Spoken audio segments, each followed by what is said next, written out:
Okay. So, you ready? Sure, yeah. So we were going to talk about UBI, right? Yep. So what are we laying out to be our positions here? Well, basically, I guess I would need you to lay out your position as to why UBI is needed, what problem is it solving, and I guess we can take it from there. Okay, yeah. So in the context of a large scale economy where automation is happening, um, so the demand side of the economy is primarily driven by consumers having money to spend on things. And as we increase in automation, more jobs will go away, which means that none of that income is happening. And so the majority of consumers will no longer have any money to spend. And so the demand side of the economy will stop happening, which will stop driving the market.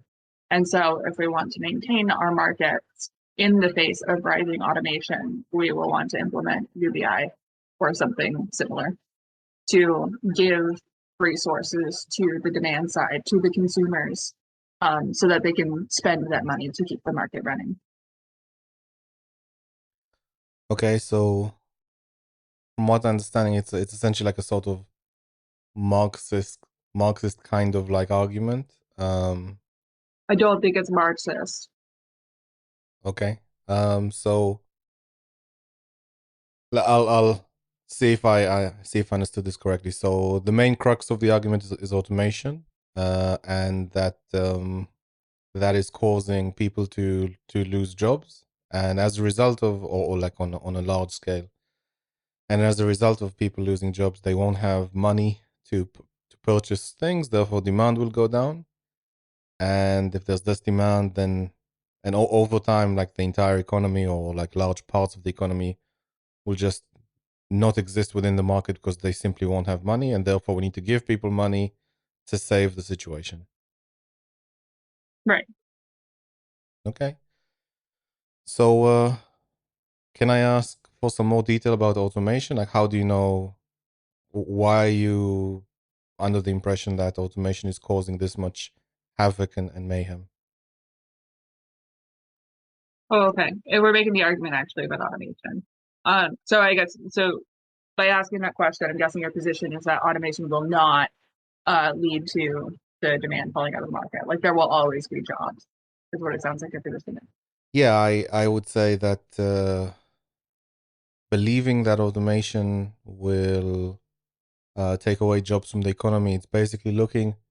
It's a sort of fallacy called the lump of labor fallacy, where there's only like a fixed amount of labor, and if in the economy, and if that is taken away through either automation or could be different things as well, then there'll be less labor in the economy, either in the sense that it's less productive, or in the sense that you're claiming that there's less money to pay those workers with because their jobs are no longer needed, and therefore they'll run out of money or won't have any money. Right. Oh, I think it's a fallacy. I can explain why I think it's a fallacy. But Okay. would you like to say why you think automation is such a threat?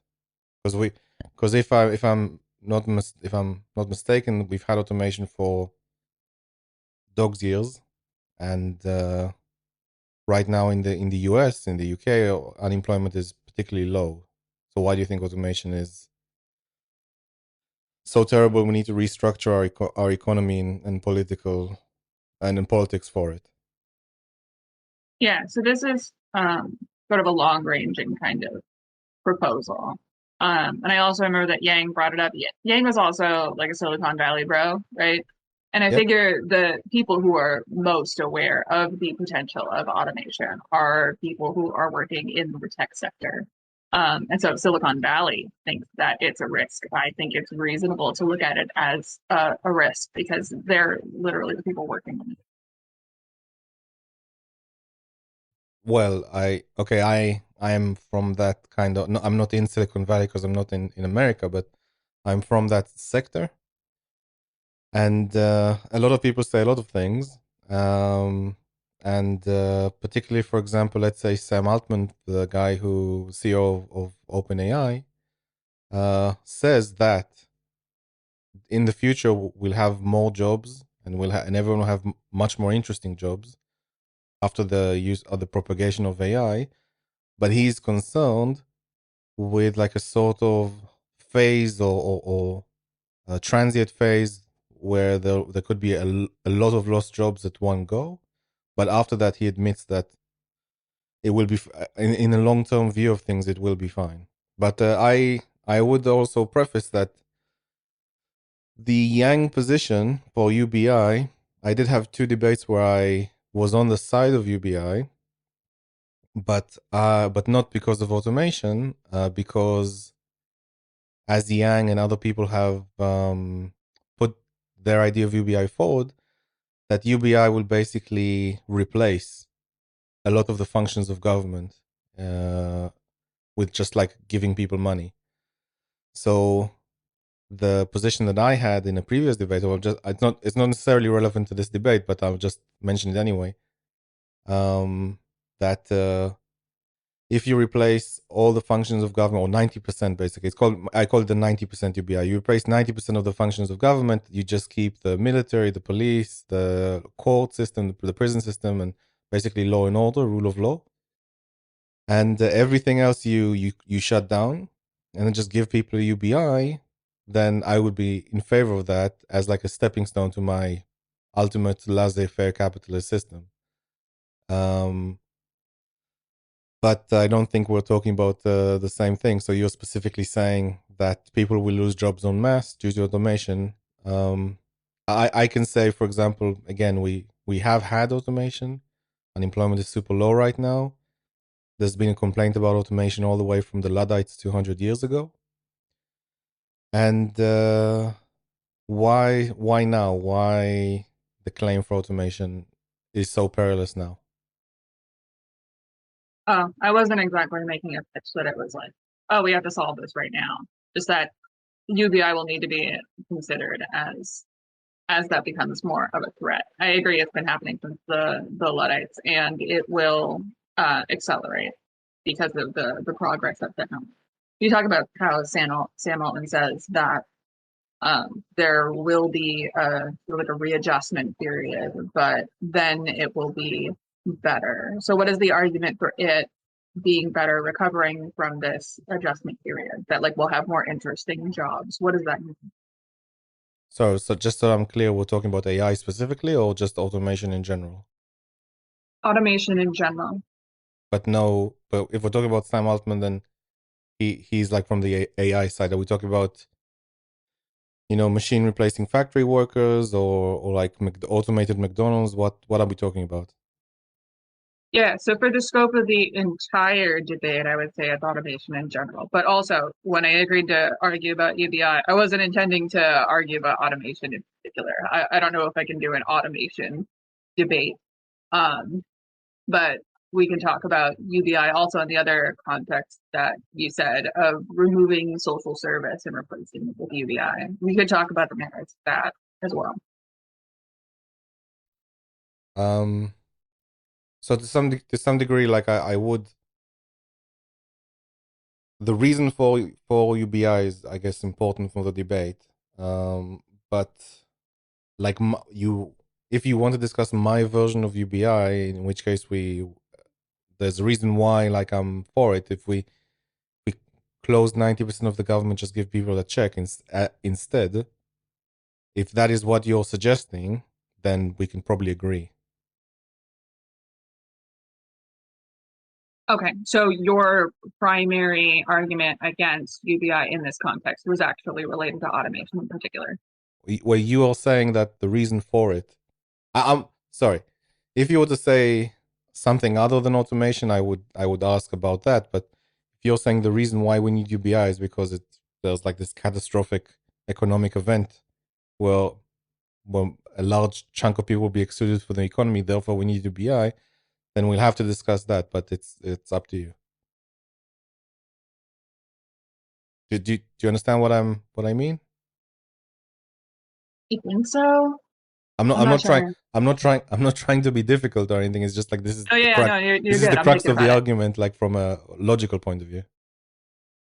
Right. So the thing that I am curious about is I just want to know what like the recovery process looks like. So like if you state that automation will not be a threat, like so we have this pattern, right? Of like automation does remove jobs, but temporarily.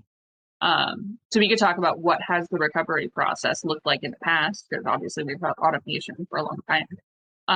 And then how can we expect it to look in the future, especially as automation, changes, especially in the face of AI. And there's also the pitch that our jobs will become more interesting.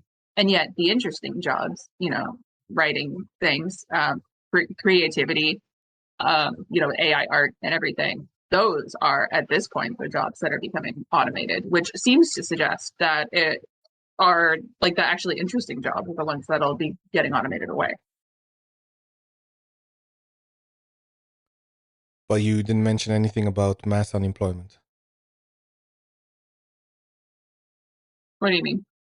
Well, I can talk about jobs being interesting, or if you're discussing like a period of disruption that will then resolve itself after some time, then we're not talking about mass unemployment.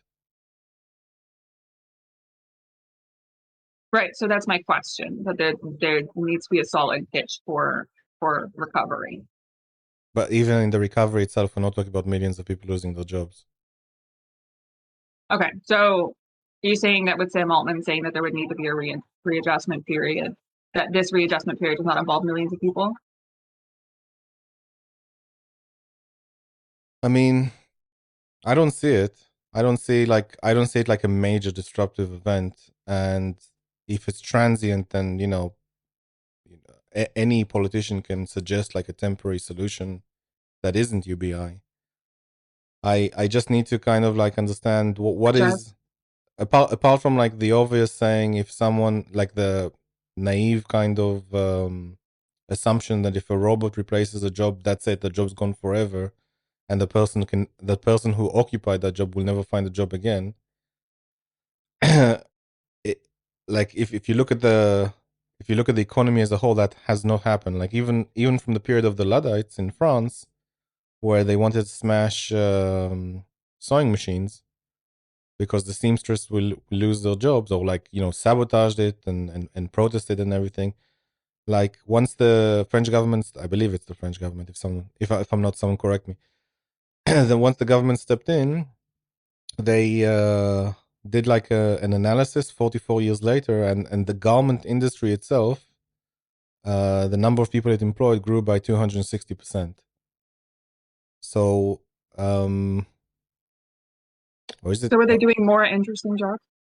Well, it appears to be that they were producing more garments, so they needed to hire more people for sale, for fixing certain things that the machines could not do, for I don't know, carrying things around. But they were producing more. The productivity of the factories increased, and they needed more people as a result.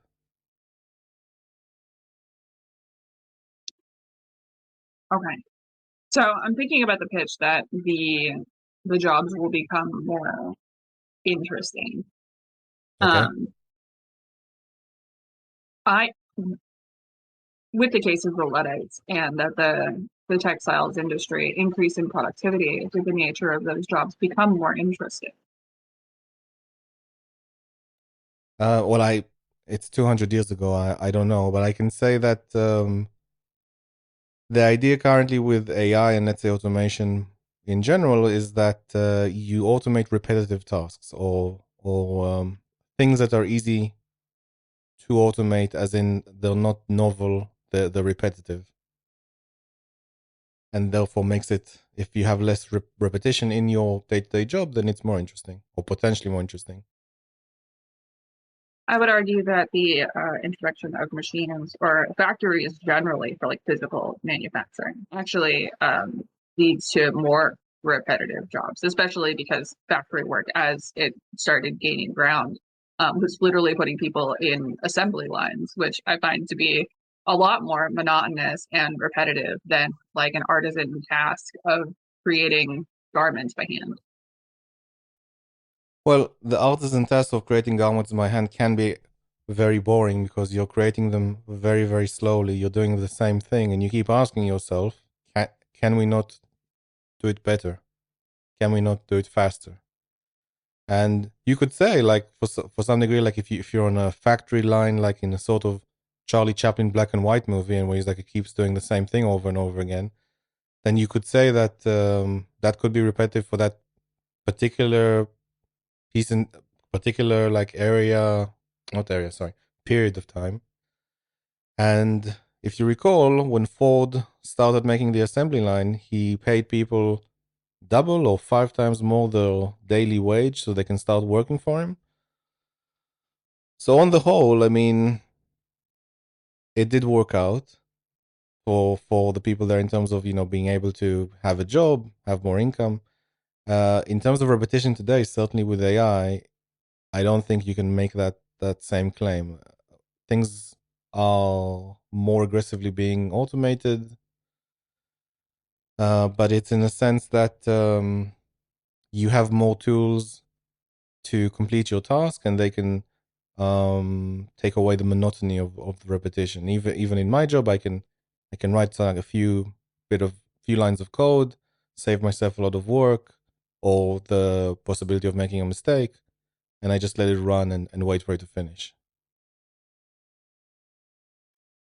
Yeah, so that's it. Okay, so we're looking at this from two perspectives here, because like you brought up the like the interestingness of jobs, the pitch that automation will increase the interestingness of jobs.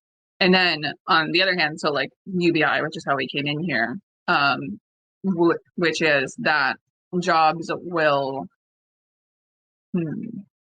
these are related a little bit because there's an assumption that higher skilled jobs will be more interesting, and higher skilled jobs tend to be paid more. And so you would expect the income generally to go up. Hold on. Yep. So one of the things I'm thinking about is that in the tech sector, that sounds like the sector that you work in. So you can tell me how common this is.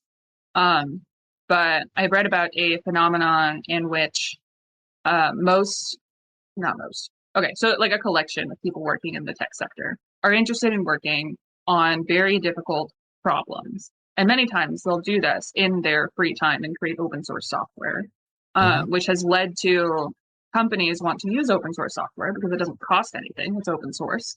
But open source developers are typically not working, in large teams or thinking about interactions, integration. They're not typically thinking about those things. And so the paid work ends up being trying to mash open source software together to work together smoothly, which they describe as being tedious and annoying. And then in their free time, they work on their actually interesting projects, which is the open source software itself. And so it becomes that the unpaid portion is the interesting portion, and the paid portion is the not interesting portion. So that is that your claim? So I'm kind of asking because you actually work in the tech sector. Yeah. I have read about this, but I don't work in the tech sector, so I wouldn't be able to verify it. Yeah, that's not really the case. I work with open source quite a lot in my uh, in my job, and it is true that when someone writes open source, the money for those people who write the open source code is or the project is the consulting, the fixing patches if they could be paid, support contracts, things of that nature. The idea of open source software is not necessarily that it's free. Is that it didn't have a license to worry about back in the day. Um, Everything was licensed. Think like Oracle and all sorts of like Java applications and stuff like that. And if you would need like some kind of licensed software, which is expensive, even just to develop like in like a sort of test environment. Then you would need to speak to like several people, and they need to spend money for the licenses, and it will take a very long time. There's a procedure for it, and maybe 3 to 6 months later, you get what you need. Whereas with open source, you just download it from the internet, you start your work, and then at some point, because a lot of people use these open source projects, and it kind of led to those open source projects being in production, in production environment. Um, so that was basically the thing. It's not necessarily the free, although the free is great and it helps a lot of people. But also the other side of it, sorry, the free is great. It allows you to bypass the licenses in an organization, and then when people start using your open source project, they pay for consulting, support, things of that nature once it's in production and they need the support. Um, and free also, you don't need to pay for any sales people, because if your project is good, people will hear it. They'll download it themselves, they'll try it out, and then at some point they'll approach you and just say, I need you to do some work for me, here's some money, instead of a salesperson cold calling people and saying, please try my product. So that was kind of the idea. With regards to integration, uh could be, plumbing could be tedious, but it's not 99% of the job by any stretch. It's like at the start of the project, when you deploy every once in a while, that's kind of it. So we're talking about, I don't know, 5 to 10% of your time. Being generous here. That's not the core issue. Okay.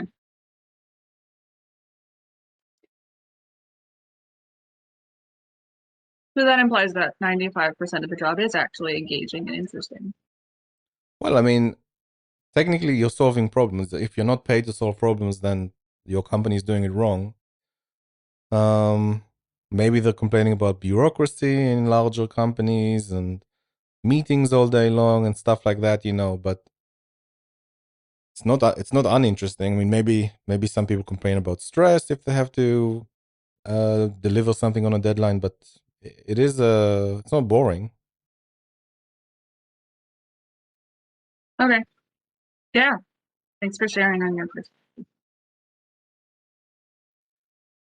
But yeah, basically the idea of automation is to, even in coding, like you try to automate as much as possible, and not do boring stuff. But bear in mind also, um, not automating means that you can have mistakes, and you want to remove those. So both for removing repetitive tasks and for knowing to some degree that automating those will result in less mistakes. That is the plus of it. Overall, not a bad thing. I'm so curious about how, like, if we expect automation to continue. So, Yeah. like, we could say that the dream of automation, or like the whole point of automation, is to work less. Well, again, no, from a Marxist perspective, if you want people to like work 15 hours a day or something, then potentially. But like the idea of automation, or the idea of progress and improvements in productivity, is to do more, is to produce more, um, reduce scarcity in certain areas of the economy, those that still have it, um, achieve more things. Like if for example, let's say, let's take an example. So recently we have Midjourney, and we can ask AI to paint out for us, right? And let's say that we need some art for some kind of, I don't know. I want to invent a board game, and I it cost me a lot, like, I don't know, hundreds and hundreds or thousands of dollars to engage with an artist to make tons of art for the board game. And now I just go to AI and I say, this is what I want. Try a few times. Let's say I still need a person to review some things, but overall I cut it down by like 80%, and I do it faster because I don't have to like wait a week or a month till someone gets back to me. I see it right away, and I'm able to develop a board game faster, and the board game ships faster to the market, and people can see it. And I've basically once upon a time that would have taken many months, but now it takes half a month, let's say. And that's kind of the idea, to produce more, to do more. If people like the board game, people getting interested in my board game, then I'm able to sell more of them. I'm able to contact a factory to produce more of them if I need to, and all that kind of stuff. And it won't be super expensive, so the people buying the board game won't have to pay too much money. It's just producing more, doing more, more with your time for less cost, so people can benefit more from what you do, and you can benefit more, and you can benefit more from producing more of those things, and yeah, live a better life for everyone. I'm still not clear on how we get from all of that to living a better life for everyone. Like I'm thinking Well, about with the it, board game example, you're looking at it from say like a capitalist point of view, right? mhm, You sell the board game, but your labor once the board game is complete is more or less finished. You know, you might take orders here and there, but you can automate that too. yep. Um, and so that the job for that does go away. So instead of having, you know, an artist that you're paying, now you don't have an artist that you're paying, Well, right? I'm not. It's not a job. You're an entrepreneur in this particular scenario, Right. and the benefit to society is you are selling a product that someone else values, that improves their lives. If it didn't, they wouldn't pay for it.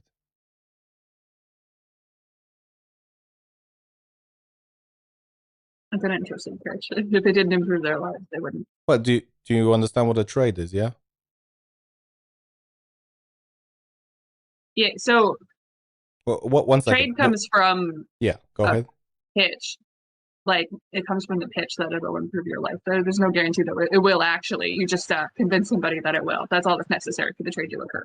What is a trade? What do you mean? Definition. Oh, um, you're giving a product or a service for money. Well, let's start by a trade. Let's describe a trade as mutually beneficial. Would you agree that it's mutually beneficial? In perception or in reality? I So by what are you saying that? Why are you differentiating those two in a scenario of a trade? Like, what if you are convinced to try a product and you decide the product sucks, actually? Okay, I'll answer. Let's put a pin in that for a second. I'll answer it a bit down the road. But just what is a regular trade? Before we get into edge cases, what is a regular trade?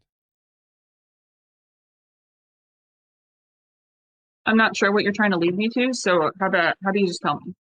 Okay, so we can agree by definition if a trade is voluntary. Like no one's forcing you to engage in the trade. Like you can't, like force is removed from the equation here, because if someone forced you, it's no longer a trade, and the government will protect you from that particular scenario, or it will just be a crime. So in the case of a voluntary trade, if both sides agree to the trade, then it's a mutually beneficial trade. Both sides want to benefit. They believe that if they exchange, that their lives would be better, and it would be the exchange. What they are exchanging is of lesser value than what they are receiving. So far, so good.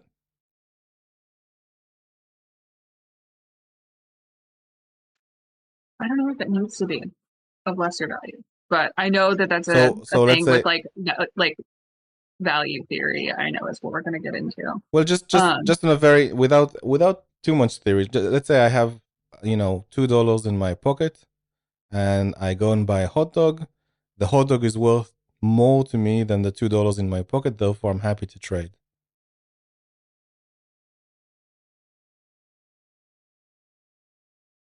That I that mean, we can just accept that for the case of, well, or yeah, for the case of I'm a bit argument. It's surprised. fine. I'm a bit surprised. This is more of the difficult. This is just a regular vanilla trade. It's like super. Like we do this like dozens of times a day. Yeah. So talking about it from the subjective side. Okay. when I personally trade money for something. I don't think that the thing is worth more than my dollars. I go, this is this is roughly equal. That works. So let's say if you thought that the thing you wanted to buy is not worth the money, would you then buy it?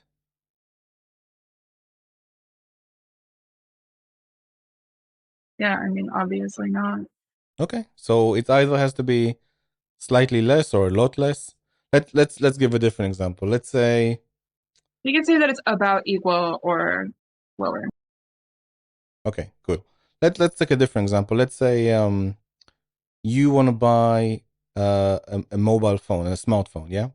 And to you, if you calculate all the value a smartphone would give you, it will be worth $2,000. Okay, that's your internal value. So if a phone is worth $2,001, it's not worth it. If it's worth 1,999, 139, then it is. You go to the store and you want to buy a phone, and then the phone costs $400. So if you buy this phone, you just pay $400, but you gained like $1,600 worth of value because it's worth much more to you. That you benefit greatly from this phone. And let's say, for argument's sake, that to make the phone for the seller, it cost $200. So they made $200 worth of profit, and they can take that profit and buy more, components and make more phones with that and pay wages. So here we have a trade. Both people, uh, traded in something, but both got value from the trade. Otherwise, they wouldn't even begin. They wouldn't agree to do it. So that's kind of the idea. So both people benefited from the trade. It's mutually beneficial. They both profited in some way. It's like a win-win situation. That's kind of the idea. Okay, Great. We got it down what the trade is. sure. Yeah, Okay, that so if works. if I'm able to produce more things faster, like a board game, and people like it, and they can take it, they can play with their friends on a Saturday, and they can invite their friends over, some beers, some pizza, yeah, and they sit around my board game and they have a great time. They're very happy with it, and it improves their lives a little bit. Yeah, it just improves their life, and they're happy they bought it. They're happy for the whole kind of event, and we can have a situation with increased productivity that we do more of that kind of situation. We improve people's lives more. Yeah, so you improve them on the consumer side. Sorry. We're improving them on the consumer side. You're assuming that the I mean, obviously the capitalist or the seller's life is also improved. We have like mutual beneficial in that sense. Yeah, I I Um, I uh, also, as the greedy entrepreneur, I made money. you don't have to be greedy. I think that's I'm I'm what we pitched. but this is the nice thing in a trade. I'm self-interested. The other side self-interested, and it is in our own self-interest to trade because this trade will be to my advantage, to my self-interest. And in order for me to make products or services, I need to consider the other person buying the thing. So as a result of trade, two people who are both self-interested have a harmony of interest. We are both interested in serving ourselves, but as a result of the trade, there's a sort of group-wide harmony of interest. Okay, sure. So going back to the UBI thing, especially like the jobs thing. Uh-huh. So your pitch is that the purpose of automation is not to reduce the work that we're doing, but actually to increase production.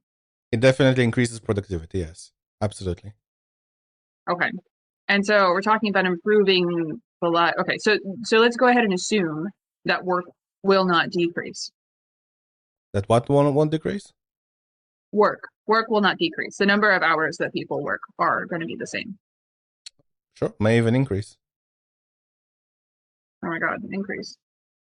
You may even need Error. more people. We only have so many people, right?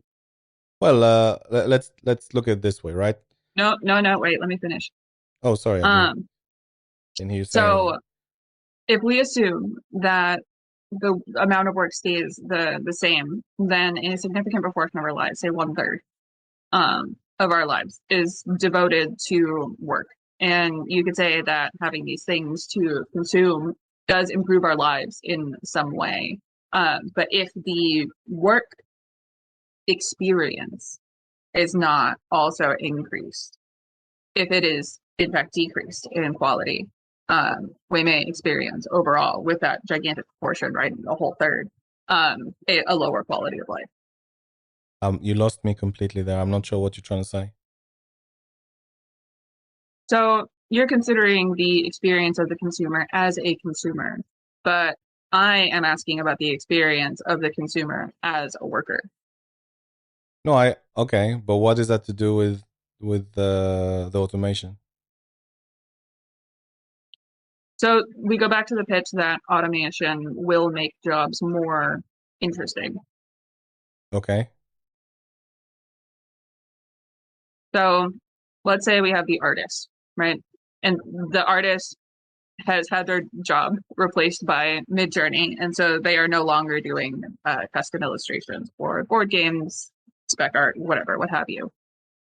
So what interesting thing are they doing instead? I don't think the artists lost their job. I think the repeatable parts of their job, those may not be there anymore. So the artist has to do more difficult, the more specialized parts of the job. You could say that as a result, some people will not start the path of being artists, and the existing artists will have to be really really good artists. Um, but as a result, people who needed the services of artists will have access to that service at a much much lower price and be able to incorporate it in their own uh, life, products they're trying to sell, services they're trying to sell. Right. Well, with the game board pitch, you did actually get rid of that artist No, job. You're using I did Midjourney eight. instead of the artist. No, I said I did 80% actually. Okay. Well, I don't remember you saying that. I said I still need a person to do some touch ups. Okay. We can add that.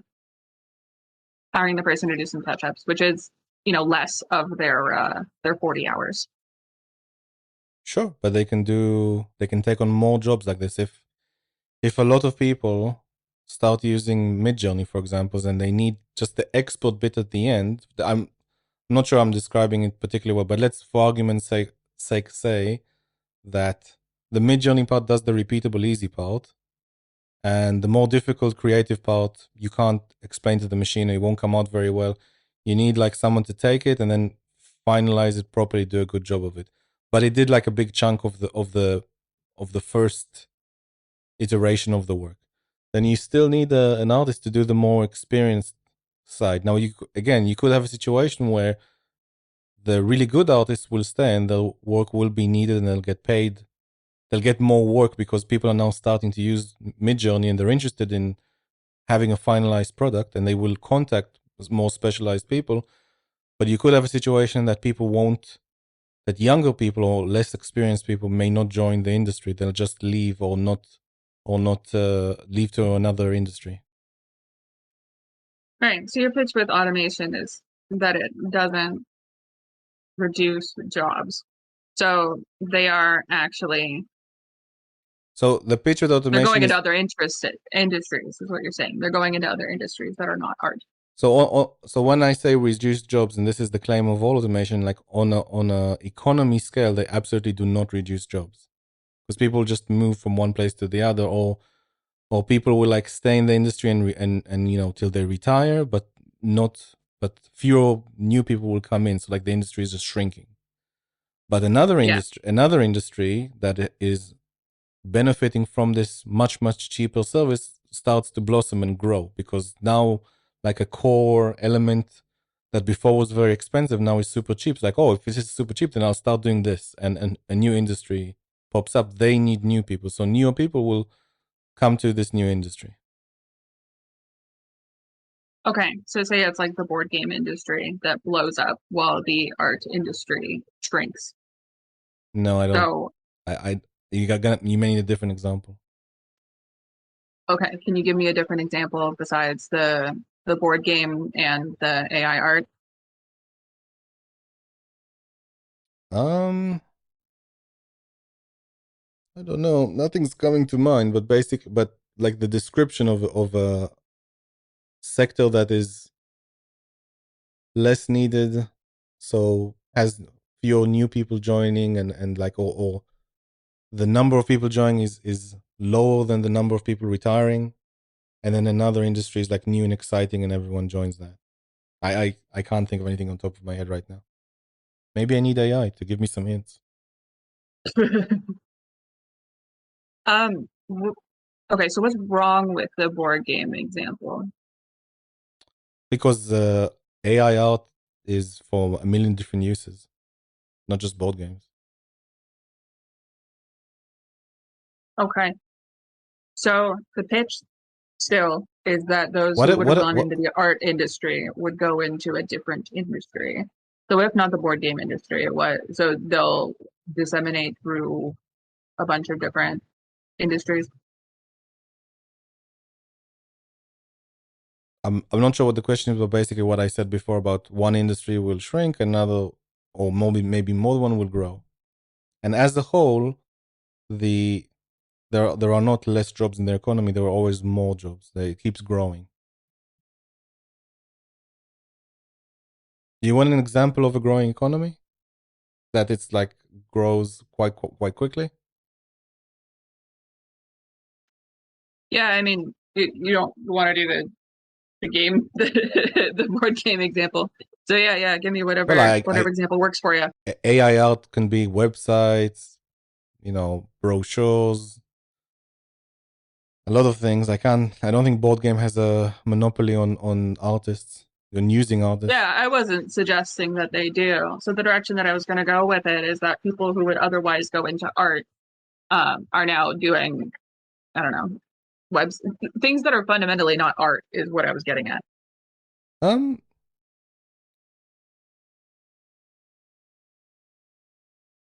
I mean, potentially, I don't know if art is just like a very wide topic.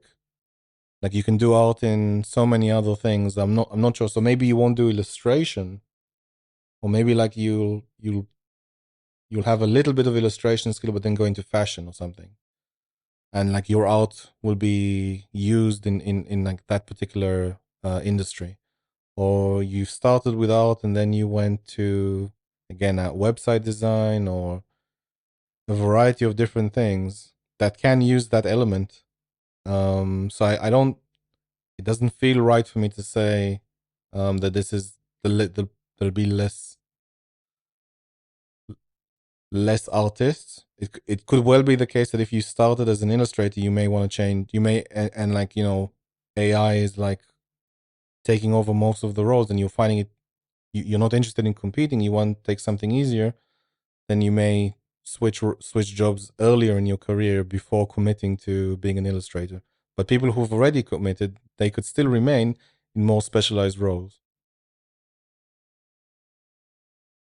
Right. So the nature of the artwork does end up changing. I'm thinking about like specifically having a specialized artist who like fixes AI Yeah, art. you can have that. And to me, that sounds like a less interesting job than doing the conception from beginning to end. So again, I'm gonna have to. I'm repeating myself, but basically, the idea of the interesting part that you're raising is that, and I'm replying You, to you is raised it initially. right, and I'm replying to is that I may have raised it initially, but you keep harping on it, and my comment is the same as before. It removes repetitive tasks. So if that doesn't make it more interesting, I don't know any other way of expressing that.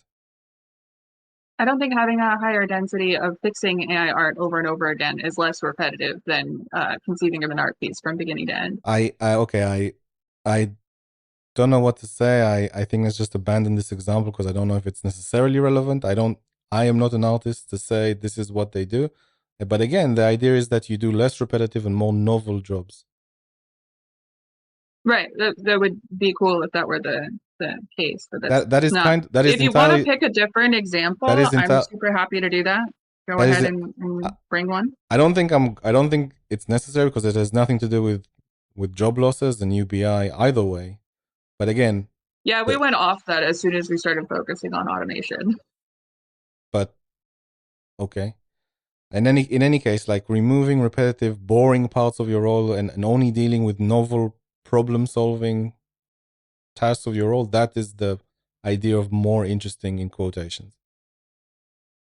Yeah, so the pitch is that automation will lead to more interesting jobs. And what I'm seeing from the example so far, and even if you go back to, the Luddites are shining historical example, I don't think that led to less repetitive jobs either. Okay, I don't care. Okay. Nothing to do with the topic at all. Okay. So you're not interested in discussing that It's not. automation will lead to more interesting jobs. I mean, I made my claim. You're unconvinced. I'm not trying to convince you, I thought we were doing a debate. but not on this topic. Not of interesting roles, of loss of roles.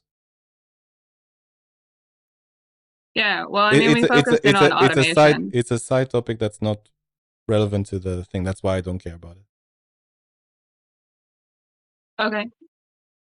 If you don't want to debate about that and don't think that you can convince me on that point, what would you like to focus in on instead? I would like to focus in the millions of people losing their jobs and the reason for UBI. Right. So I feel like we hit a standstill on that pretty early on, though. But that is the key. That is the debate. Yeah. So when we pitched it, we were talking about UBI. I gave my general pitch for it, and then we focused on automation. So this is not about the merits of UBI, which is what I thought that we were going to argue about. This is about whether automation will lead to loss of jobs, which I Okay, we'll didn't make. agree to argue about. So we're saying I can't see a lot. I can't see like a gigantic loss of jobs. Certainly now, again, we don't see it like mass unemployment. We have very low unemployment, and so that particular reason for UBI that doesn't seem to be the case. Now, if you're going to make a different reason for UBI, I'm all ears.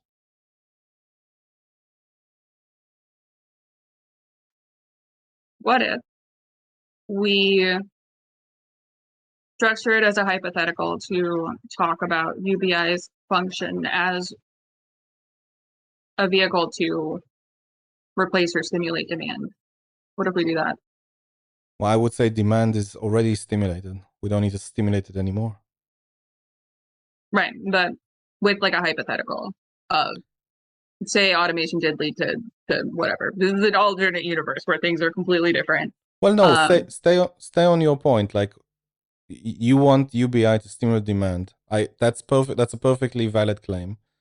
And I'm saying we don't need to stimulate demand anymore. The demand is already very stimulated. Like we have inflation, in fact.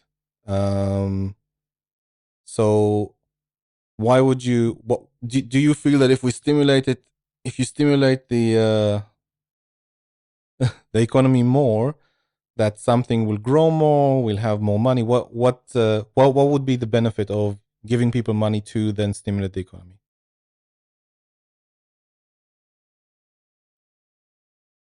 so when we decided to talk about UBI, you said that you were going to argue against UBI. Stay on topic just for a second. I'm asking you to stay on the topic. This is your how am I avoiding the topic? I don't understand. So when we originally agreed to argue on UBI, I thought Right. that we were going to argue about UBI, assuming the premise was true, and then we moved to arguing about automation instead, about whether the premise was even true, which I'm The premise. cool with Remind me the premise. bouncing around to different arguments. Remind me the pre. Um, Remind me the premise. so the original premise was that as automation increases and the loss of jobs, Uh with huh. the loss of jobs, UBI is the solution. So you wanted me to accept the premise. Right. And so we're arguing on the basis of UBI, not on automation. That's what I thought we were going to do. I I didn't say it that way. Then Okay, then it was just a misunderstanding.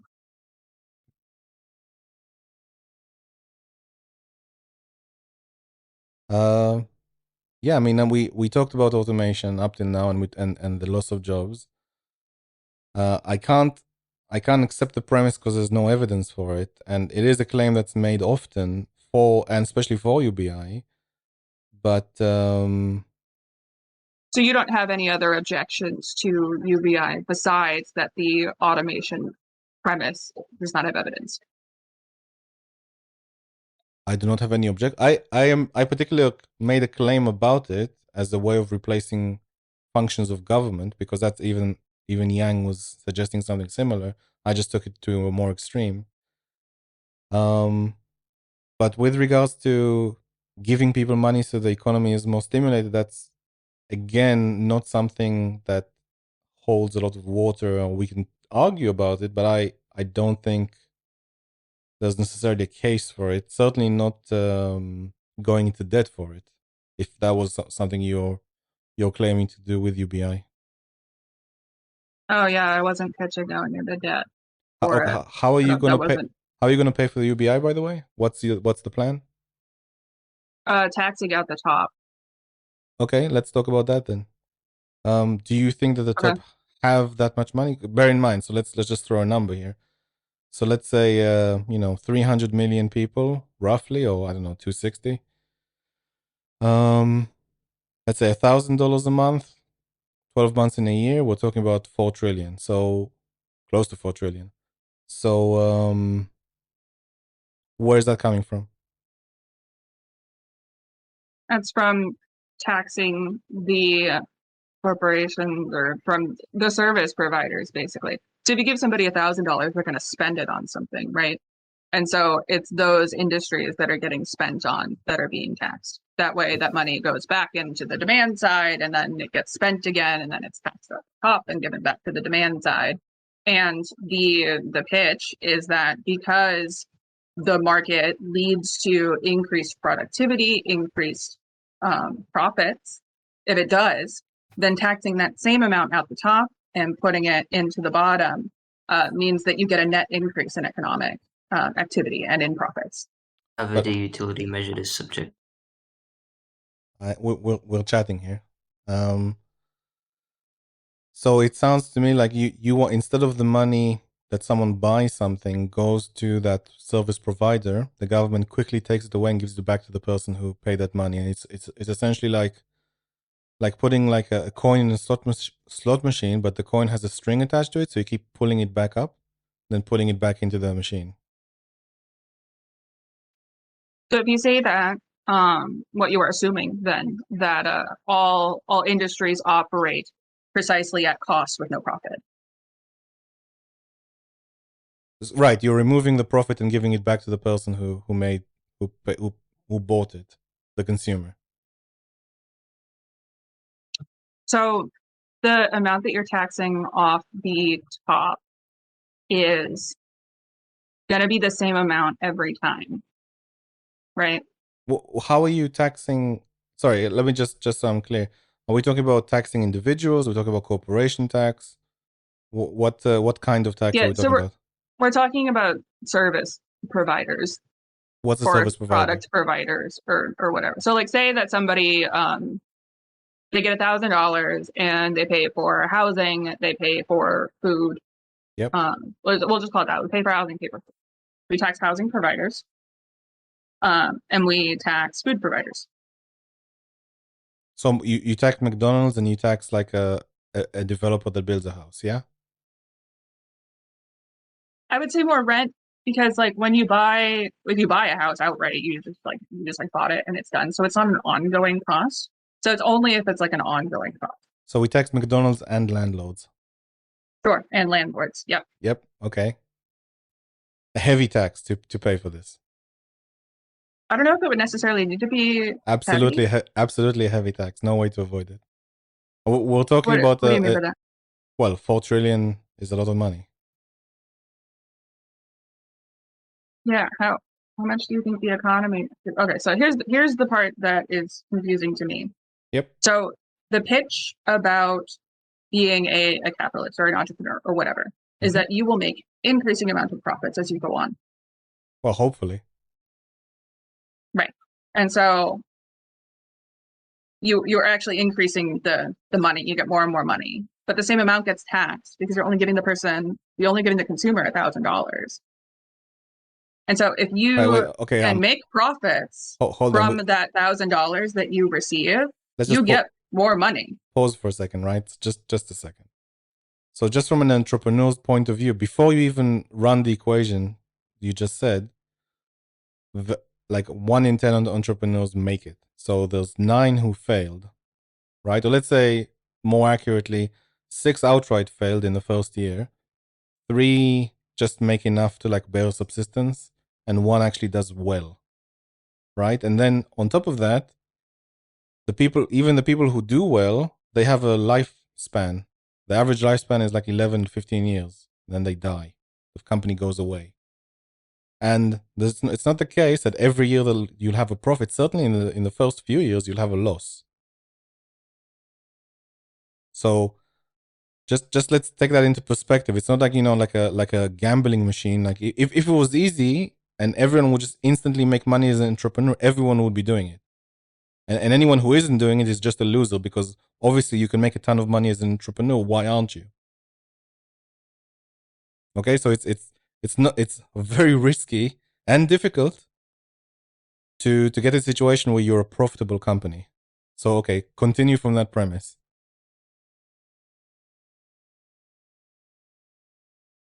I don't see how it would be different. Because you only have a minority of companies, a minority of people who will be successful for you to then tax. Everyone else has lost money. Okay. Okay, continue. Where's the money coming from? Who are you taxing and how? Oh, sorry, you said McDonald's and landlords, right? Right.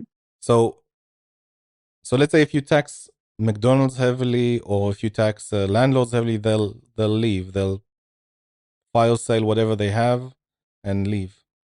They won't sell it if they're not making a profit.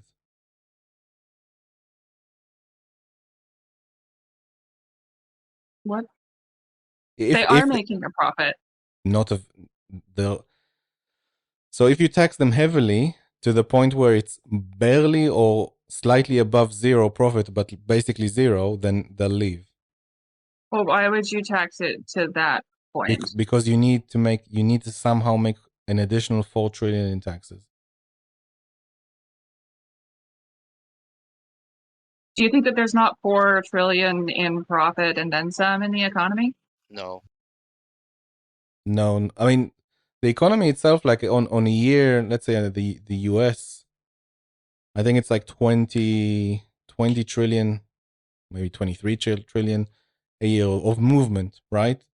Now the currently, let's say 2019, the US, again, I'm not American, but I'm a little familiar with the numbers. The US is used to spend 4.3. They used to collect 3.4 trillion, so they'll have a deficit. Now they collect 4.3 and they spend 6.8, roughly, I believe.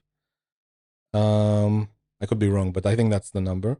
So again, they have a deficit. They're not even collecting enough money to spend. They have to like basically borrow money and then hopefully pay it in the future. But it doesn't seem to be the case that the deficit will ever shrink. Also in my country, that doesn't seem to happen. Even though they're trying really hard, it seems that the deficit keeps growing, or the borrowing keeps growing. Putting aside printing money and stuff like that, we already have inflation. So let's just put that aside for the argument for a second. So if you want to increase that by another 4 trillion, so we're looking at essentially 10 or 10.8, or I don't know, 10 and a half. Let's just say 10. That's a lot of money, and just so you can appreciate it, there isn't even enough cash in the economy for this sort of tax. Like there's only 2.3 trillion. Again, I could be wrong. 2.3 trillion of actual money in the economy. So you basically you're relying on money being created to then pay for the tax, like created either like banks created with fractional reserve, or like someone prints money, then you can then makes money out of thin air so that you can then tax it to just meet the spending. Now, if you were to tell me I'm reducing spending and then taking that cuts and putting into UBI, I'm all ears, but I don't see how you can heavily tax.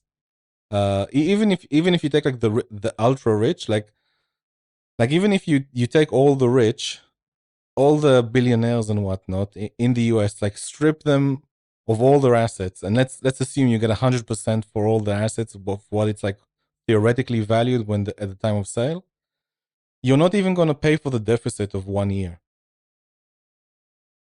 Like it's it's like it's just this thing, like the rich will pay for it is such an imaginary concept. Like the rich do not pay for it. Yes, they have a lot of money, but there's really very few of them. The middle class pay for them. They always pay for it. The middle class are they may not have like billions of dollars, but there's a lot of them. And like you increase like I get the sense that you're monologuing at this point. Oh, okay. Sorry, go ahead. Let me know where you're getting the money from. Yeah, so it's the profit from the companies. Not enough. Where do people get money to spend? Grows on trees. In the first place. Grows on trees. They harvest it in the ground. Our economy grows on trees. Definitely. You plant it in the ground, a tree of money comes out, and you just pick it.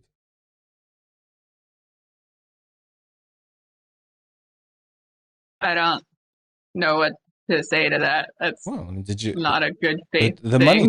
the money tree. I mean, that's where you get. If you want to like slap on another 4 trillion, that's where you get it from. The money tree. Okay. No? So you might get your money from the money tree. Absolutely. I get the money that I can spend from a job. Okay. I get a wage. Uh-huh. Good for you. You're doing it the right way. Anarchitty, I am fired. What's the point of UBI? Why not just give the property of the companies making a profit to the people? I don't want to argue about that. Maybe we'll do that later. Why do we have backseat drivers though? Why do we have backseat driver in a 2-person debate? This is our debate. Yeah. Let's move it to private. Is it private?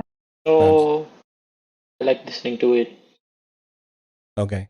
Yeah, okay, so everybody shut up. Let me just, I'm just going to make the point that there is, it's either, if the taxes I don't feel will work here, like either in the sort of corporation tax, there's a lot of ways of getting, no one agrees that is a good thing both on the left and right. Because it's essentially a tax on employees and shareholders. If you want to tax income people, or like people who make an income, or you want to tax like the higher income earners, then there'll be a point where they won't accept that. If you want to, I don't like that anyway. I don't like taxing from the earning side. I think taxing from the profit side makes more sense because they're generating profit, right? And so there's value that is being generated. But that value is distributed amongst employees and shareholders. Like simplified, but that's kind of what's happening. In the U.S., it's not really distributed amongst employees, but let's say a company, right? Let's like pierce the veil of a company. What is a company? It's employees and shareholders. It's just and like a set of contracts between them that gives it the veneer of a company. But once the money comes in, it's given like to the wages and the people who work, from like the regular person to the CEO, and then the shareholders. Just let's simplify things, yeah. So you want to take money from that group of people, the employees and shareholders. It would be primarily the shareholders rather than the employees, right? Because wages are considered an input. Outstanding. Who are the shareholders? Investors. Lots of people are shareholders. Right. Lots of people are shareholders. You know who else is shareholders? People who have a pension. most of the, or a lot, I don't even actually, I can't make the claim of most, but a lot of the money, let's take Microsoft. Like Bill Gates, as far as I know, only has 2% shares of Microsoft. Again, I could be wrong, but like a lot of them, a lot of a lot of the companies that own shares in Microsoft are pension companies. So Okay, so and hang on. Let me actually pitch this a different way. So okay, so you have the money from the companies that are going to the shareholders. That's not even necessarily true in a lot of cases. That's just like a publicly traded companies, right? you mean like dividends having- or? So if you have UBI on like a country, let's say it's like countrywide, it's universal, right? Yes. What that basically does is that it shifts it so that everybody in the country is a shareholder rather than just specifically those who have bought shares. You could say it that way, yeah. Right. And so if this setup works for shareholders where you are generating value for shareholders, I don't understand why the generation of value ceases working. So before the UBI happens, you need to tax it from someplace. You're saying, I know I'm taxing it, but like look at all the plus sides once people receive the money. So I'm just like, where does the money come from to begin with? Now, if you're saying, for example, the UBI is enough to replace Social Security, then we can have a conversation, because then you've already like removed, I don't know, 2 trillion towards your aim. So if you remove Social Security and say, well, UBI is better, then we have something to discuss, because now you need less tax to pay for it. If you also say we can get rid of all welfare, so let's say 700 billion, 900 billion, various like welfare things, because we have UBI, we're inching towards your goal. And then like you can, you can remove some other programs, and you can cut the military a little bit, and then like we're getting there by cutting, but not necessarily from taxing heavily.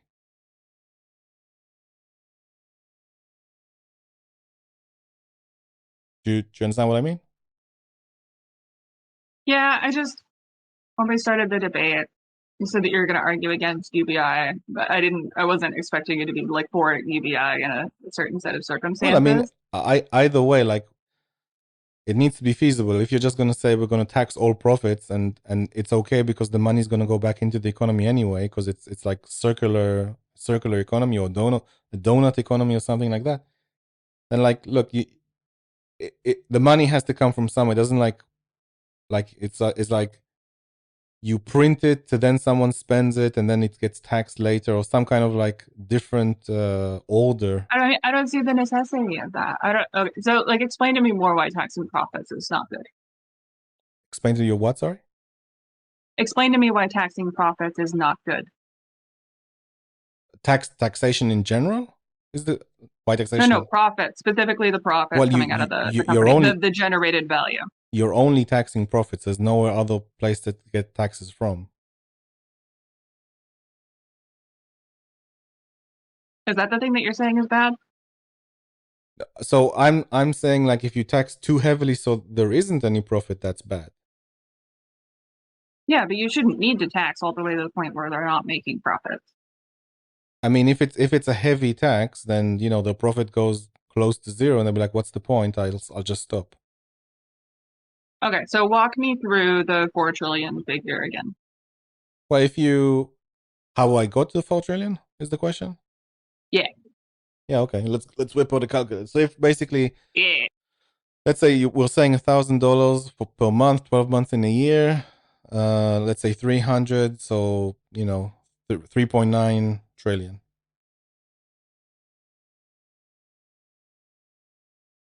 Okay, 3.9 trillion.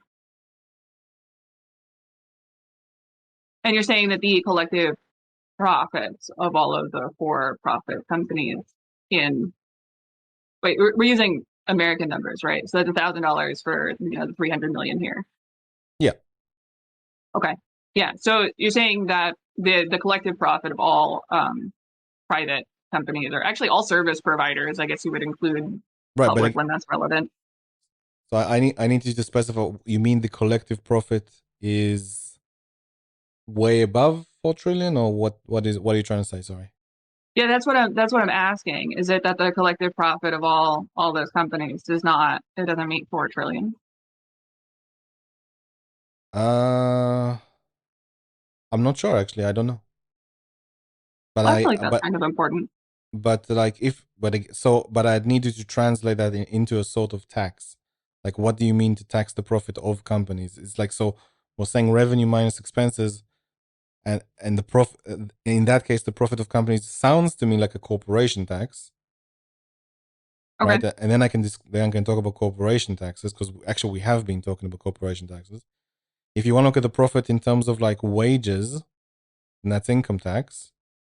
If you want to talk about sales tax, I'm not talking about it in terms of wages. I am talking about it. Okay, so, corporate tax. If that's what that is. Corporation tax, as it stands now, is a small part of the money come. Actually, I can give you exactly. Cool. Well, but I'll look for it in some time. But I'm not sure if it's on Wikipedia or some kind of government website. But you can see specifically how much money comes from what source, and corporation tax is not very high. Income being the highest portion of taxes, or tax revenue. Sorry.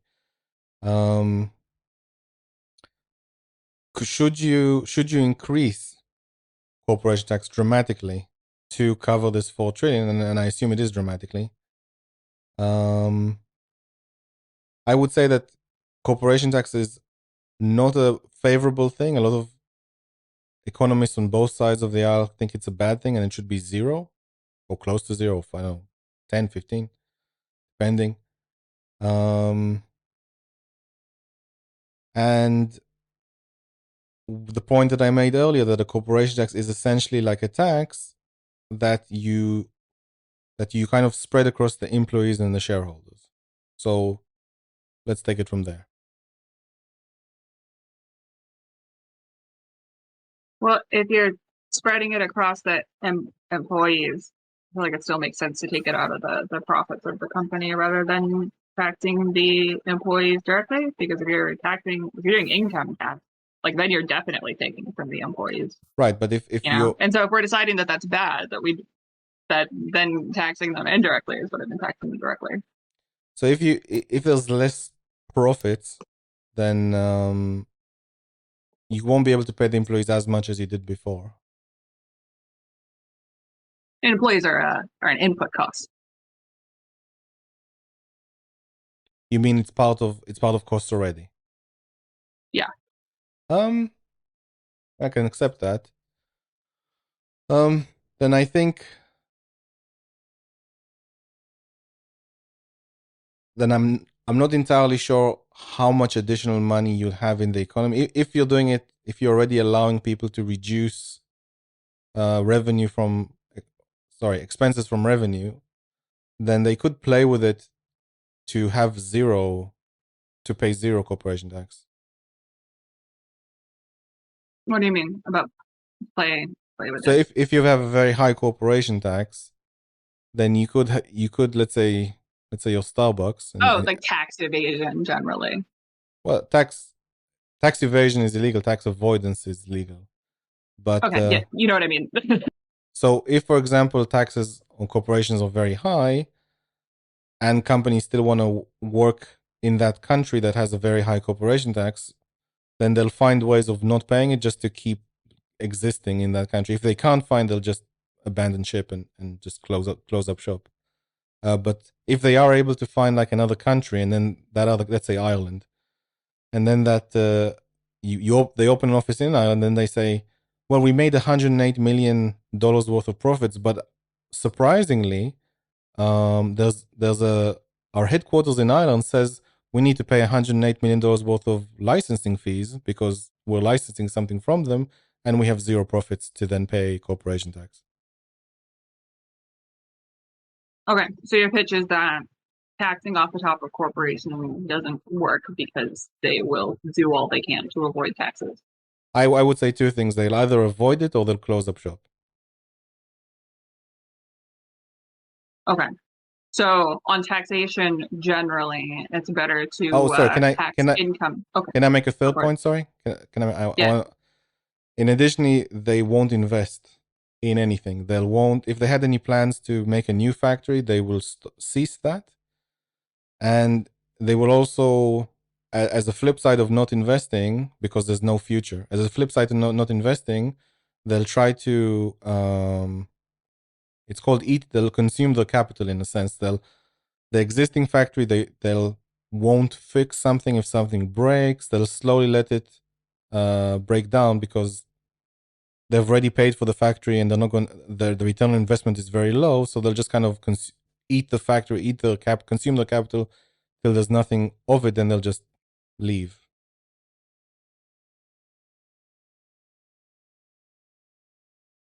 So 3 things. Go ahead. Yeah, so that sounds like on the basis of practicality with taxation. It's just like harder to tax corporations. That seems to be the pitch. So I'm not clear. Like okay, so to clarify your point, right, that if you raise taxes on corporations, they will do all that they can to avoid it. And so the argument is essentially that taxing corporations is not a good idea because it's way harder to do than taxing anything else. I mean, I suppose it's. I guess I should look into more in corporation tax, but here in the UK, they're going to increase it by 30%, and it has reduced investment. Some companies have left to Europe, and some companies have withdrawn investment plans. They made it very public that they're withdrawing their investment plans in the UK. And I guess other people who have not said anything will just try to avoid it as much as possible.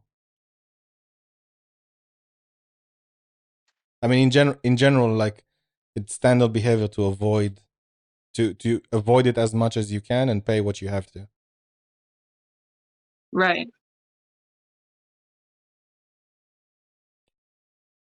So it'll end up being a debate about tax law. I mean, look, so it's called sheltering in place. You always had that problem in the US, for example. You always had that problem. People will just shelter the money so they won't have to. But also sheltering in place also means, sorry, not sheltering in place. Sheltering your tax. I don't know why I said sheltering in place. Sheltering your tax Shelter in money. place drill. Yeah, We're very familiar with those here in the US. Sorry. So sheltering your money so that it is not taxed, but also in doing this is more for like personal, for individuals more, but people who do that, when they restructure how they pay taxes, so a lot of the money is sheltered, they also take it out of productive circulation in a sense, because they could be doing something with it, like I don't know, make a new company or invest in something, but because then they'll have to declare it or something, that then it kind of is like taking it out of circulations because they're sheltering it. But yeah, I mean, it's always been a problem. It's not something. It's not like something that isn't serious. It's very meaningful in terms of tax revenue. That's why you have people like people who, like the guy who did the Laffer curve, Art Laffer, who said, look, if the taxes are too high, then you get. If the tax rates are too high, you get less tax revenue because people will shelter the taxes. But if you lower it to a particular point, you may actually get more tax revenue, even though the taxes are lower. Yeah, so it sounds like what ends up happening is that the taxes are necessary for any government operation. So the companies or the people, the individuals who are being taxed, the ones who have the most ability to tax filter their profits or income, are those who have greater resources available to them to begin with. And so whenever you have a taxation scheme, if you're going on, if you're trying to avoid, the people with all the money sheltering, that means that you're going to necessarily be taxing those who are less resourced. Yeah, I think that's fair. Yeah, so that seems like an issue. Well, you're changing the behavior of people in the market. Like when you play with these tax laws, people behave differently. So this is just one of those types of behavior. Yeah, only the well-resourced You people mean are the ones who will behave differently, because those who don't have the ability to shelter their money will not, their behavior can't change because they can't do anything. I mean, I would say for mostly yes, but you can have a change of behavior for tax reasons countrywide. I'll give two examples. Um, in the UK, in like I don't know, 300 years ago, posh people used to like to wear wigs or take their hair and put a lot of hair powder, like the sort of white powder in it, and like make it look all fancy and like Jane Austen kind of way. And at some point they put a tax on it, and you needed a license to use this hair powder.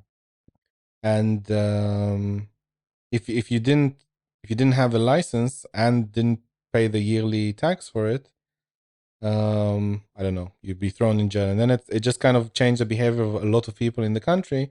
They stopped buying this powder, and they had shorter hair. They cut their hair short, and as a result, like short hair across the UK, I don't know, it's like more popular, and people stop wearing those people who still wear the white wigs, like if they're a solicitor or something. That's from that period, basically. But that's a way of changing behavior. Another way of changing behavior is in America in the 1950s, when taxes, I think, were like 91 or 90% on income, or on the higher brackets.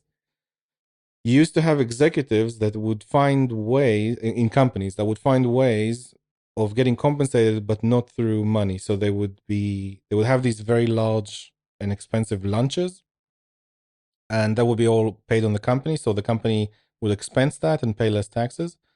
But if you were like a serious person, you would go to these like really fancy lunches, and then you would also have like they'll give you like a, I don't think this is in the 1950s. I think this is somewhat later, but they'll give you like a company account where you can spend money, a certain amount of money from the limit on this account, like small things or larger things, or like if you take a client, if you're a salesperson, you take a client out, then you have like a company credit card that you could spend money to some degree. This is again all expense, but you can also spend it on yourself. And then like companies started buying like artworks instead of the CEO getting paid, taking this money and buying a piece of artwork, the company would buy the artwork in his name. And then like companies had like a floor in their building that was just like really expensive artworks. But all these kind of tricks like fell apart when Ronald Reagan lowered the taxes, because then it was just kind of expensive to keep it going. So they just stopped and paid what they needed to pay. So did we end up getting more tax revenue when Reagan instituted policy? Yeah, absolutely. The tax revenue specifically, yes, but the problem with Reagan is he also spent it. He spent the more tax revenue that he received. What did he spend it on? I'm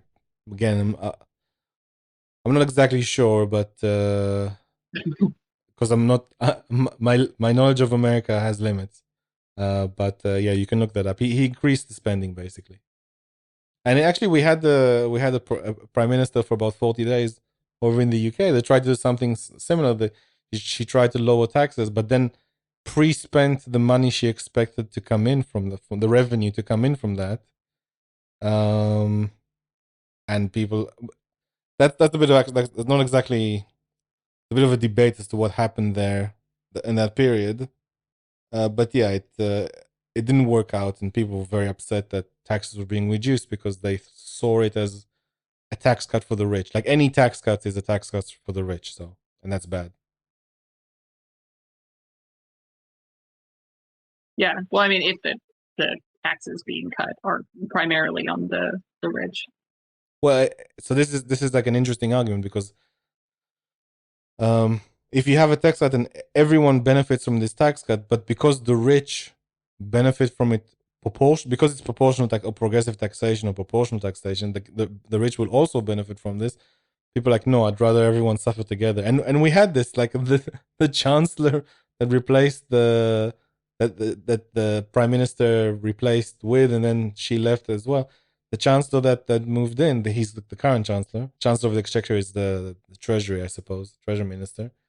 He basically said, we're all going to have to make tough choices together. And everyone shut up.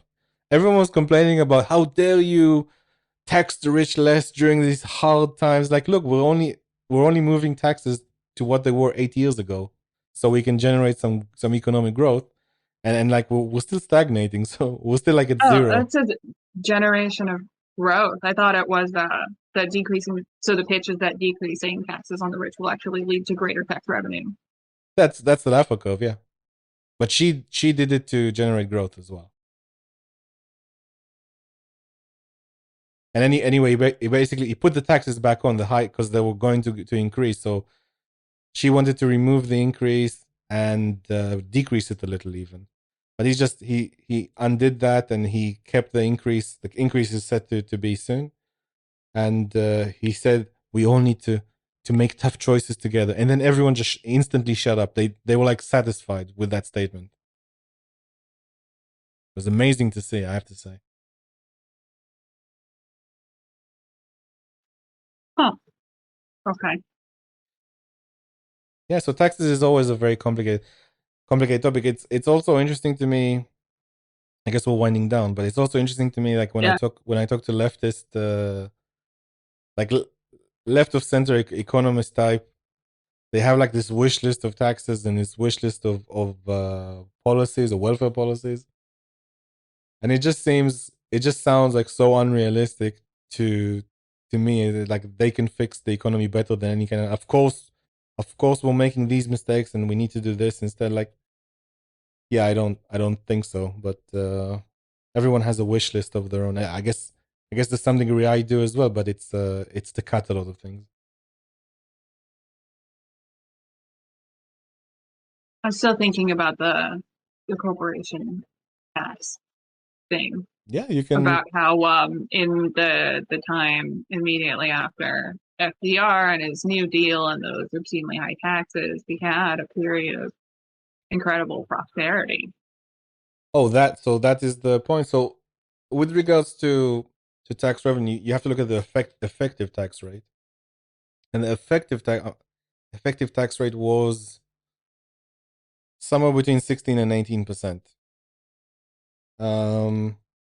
With regards to the prosperity, actually, I think I should. I'm not sure. I'll have to study. I'm not sure if there was one or like it was right after people came back from war, and there were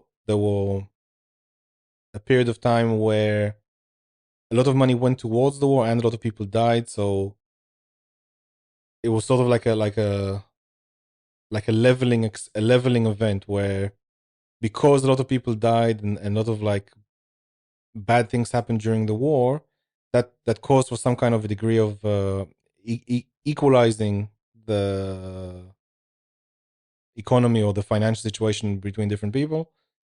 And then afterwards, because there was a period, there was a low period, like to come out of that, that's like a growth thing. Well, I have to check that, but I think that's that could have been the reason for that.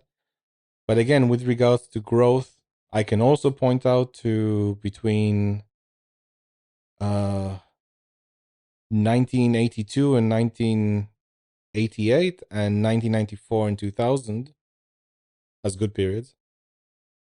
And I can also even say, like in 2016, like even though the recession was 2008 and the US was working towards that, but even in 2016, 2017, sorry, there was still a huge growth and increased tax revenues as well during that period, and reduced unemployment.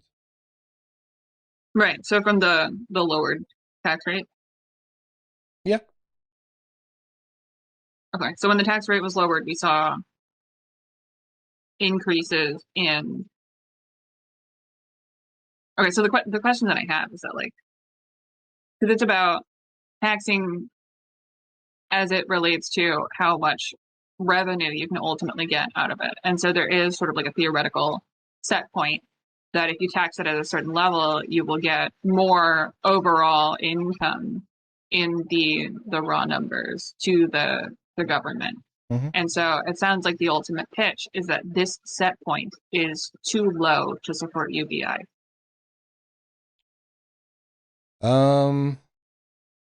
I would say that I mean, maybe I would say that the way to support UBI, even from Yang's point of view, is to cut something else.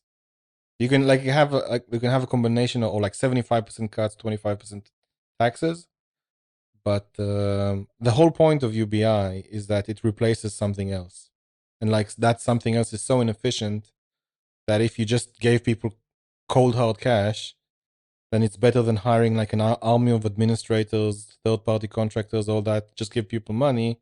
It's easier. It will be, yeah. That was kind of the claim to begin with. So means testing is absurdly expensive. Right. So basically, like that was kind of the point, that these welfare policies are ineffective, and you probably know more about this than I am, because I'm not physically there, but the whole idea was to replace something ineffective and just give people money, and as a result, cutting that ineffective. Yeah, I think generally removing means testing, conceptually, you don't even have to do UBI. You just remove the means testing. You make a bunch of money, or not make a bunch, but you save a bunch of money. You just remove the means testing. But people here get all up in arms about, like, what if people who don't deserve it, they get to benefit from it? It's like, well, the amount of money that you're spending for those people to benefit from it is way less than the amount of money you're spending for all the means testing. Yeah, I mean, I'm not like a fan of welfareism to begin with, but and I can understand like the people saying like that it could potentially be hurt. I mean, it is to some degree hurting the people who receive the welfare. Means testing is harmful, actually, because if you set an upper income limit, it means that people cannot ever go beyond that income limit, which means that they have, so we're talking about incentives again. They have incentive to remain underemployed, to continue receiving the welfare benefits, because the welfare benefits are better than what they can get while working. So there's 2 points. So I understand. I think what you're saying is called the welfare trap. Where if you go beyond particular number, then you're basically losing 90% of something, and just you could actually be losing money if you're promoted at work or something like that. Sort of, but yeah. But I forgot what I wanted to say with regards to what were we talking about before a second ago, like welfare and losing means testing. I slipped my mind. So yeah, I think you were talking about welfare trap. There was another point I wanted to make, but I guess I'm tired, so I forgot it. Apologies. Okay. So I'm thinking about this in the context of UBI, like the money has to come from somewhere. If we, set the automation points aside, if you automate to the point where a certain position in your company is no longer needed, then you no longer have that input cost. And so that also is a place where the money would come from if corporations didn't have the ability to tax shelter. You can't not have. But they do. You can't have. They don't have the ability because they'll be cleverer than you can predict. Right. Yeah. So that seems to be the primary problem, is that the ability to shelter. Yeah, I mean, because people will behave according to certain things, and yeah. Am I saying the tax shelter is the main reason? I actually think it's one of two reasons. Either they'll tax shelter to remain in the country, or they'll tax avoid, sorry, to remain in the country and work, or simply not work. And I don't and certainly no one will invest if they open a factory and they can't make any money from it.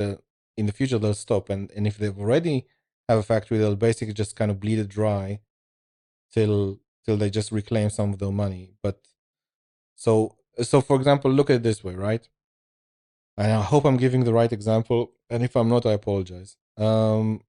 I think Detroit, and possibly Philadelphia. I'm not sure. Let's say with Detroit. I think they had someone come in the 90s and increase taxes on everyone there.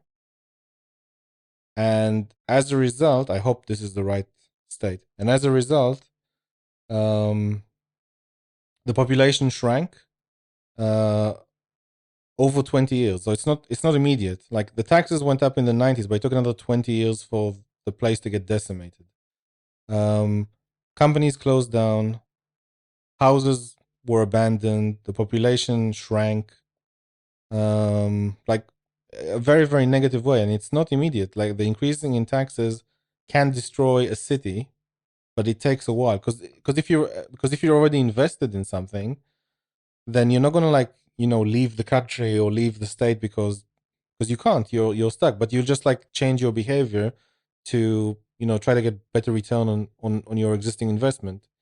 But as a result, it's less opportunity there. And then when you talk about, you're saying automation takes away someone's job, but taxes can also take away someone's job, and on a large scale. So you really have to be careful with that, and you won't see the results immediately. I mean, even if you increase taxes now, let's say you'll have more tax revenue in 6 months or 9 months or 12 months, but in 10 years, like people will just leave your state or your country, and then you'll have less of these things. And these things take a long time. Like even if let's take Biden's CHIPS Act. Even if Biden like allocates money toward that, you won't see any of it till like at least 4 years. Like that's just the first brick to build the factory is like 3 or 4 years away. So Yeah. So if like you're saying, I'm signaling to all companies that I'm going to tax you heavily, they're like, okay, thanks, I'm not interested. Yeah. So,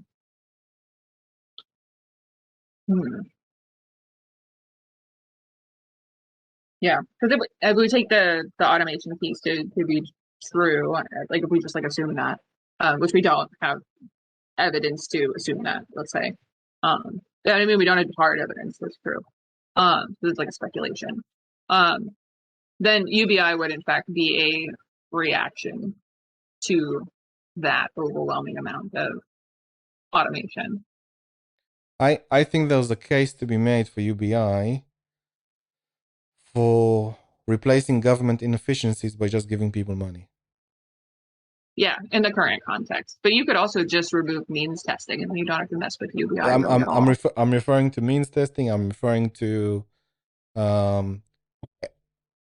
anything that sits between the government and the receiver of money, and all the middlemen and third party people and government administrator and all those things. And if I'm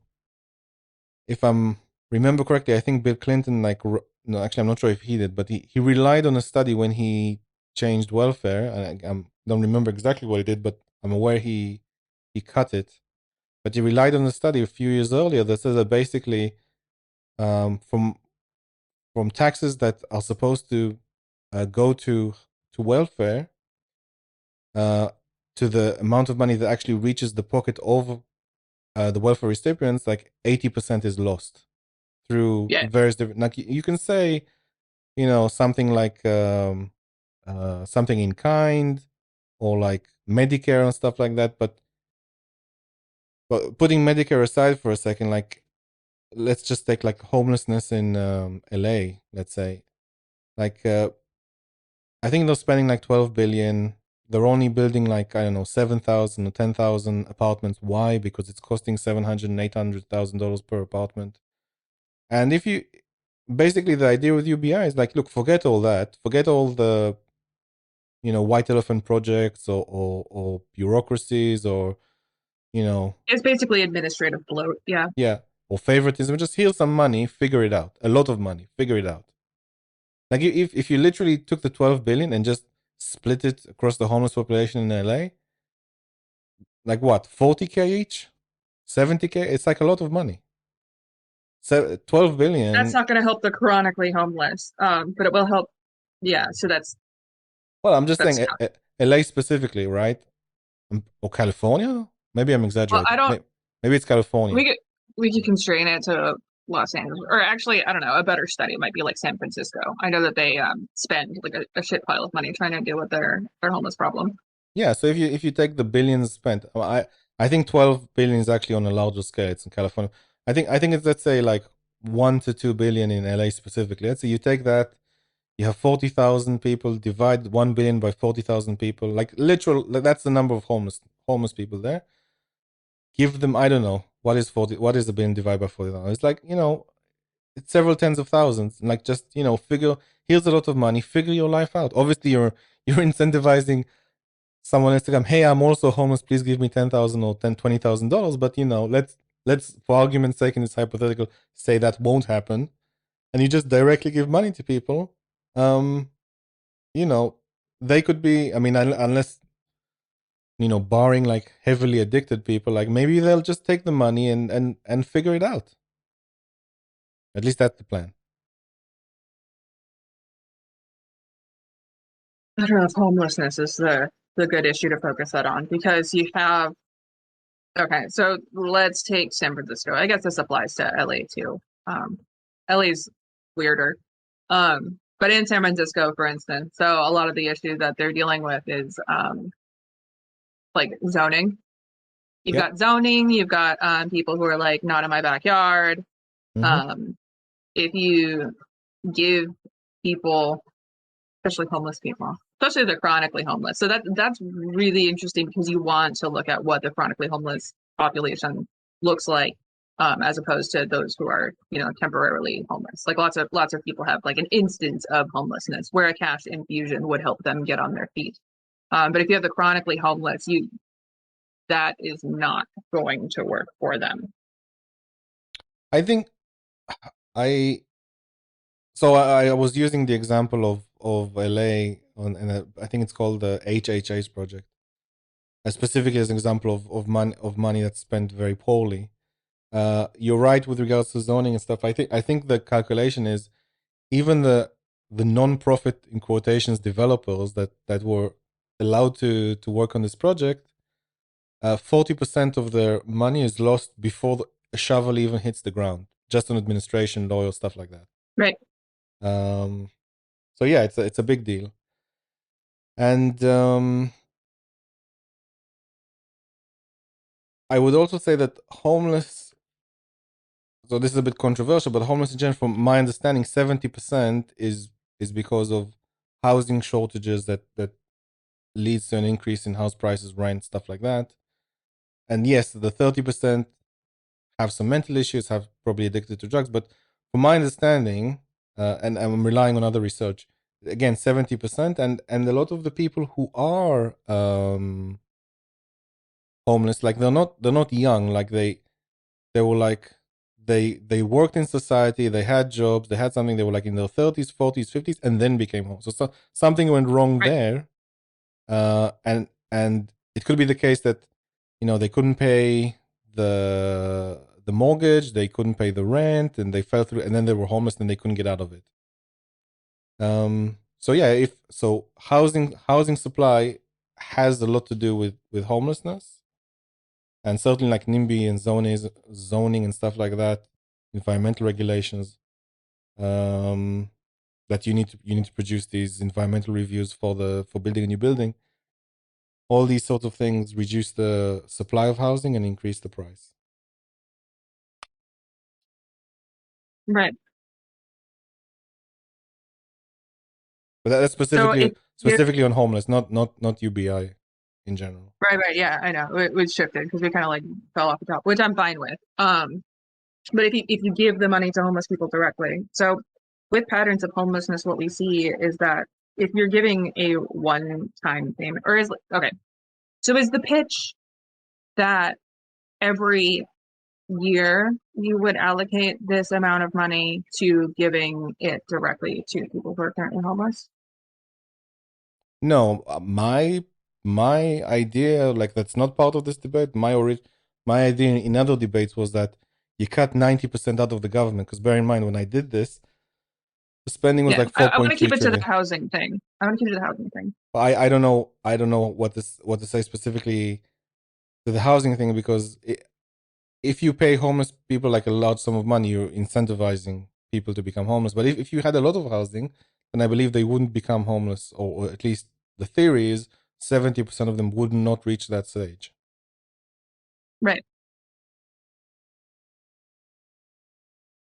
So yeah, basically, but I think you can compare. You'll have to compare this, but you can look at like places like Austin in Texas, where they didn't have, I believe, they didn't have zoning laws, and house prices are more reasonable. Again, I'm not entirely sure, but if you can check that, then Yeah, I could look into it. and I believe there are less homeless. Certainly, I don't think that's a high bar to cross in the case of LA, but there's less homelessness than LA.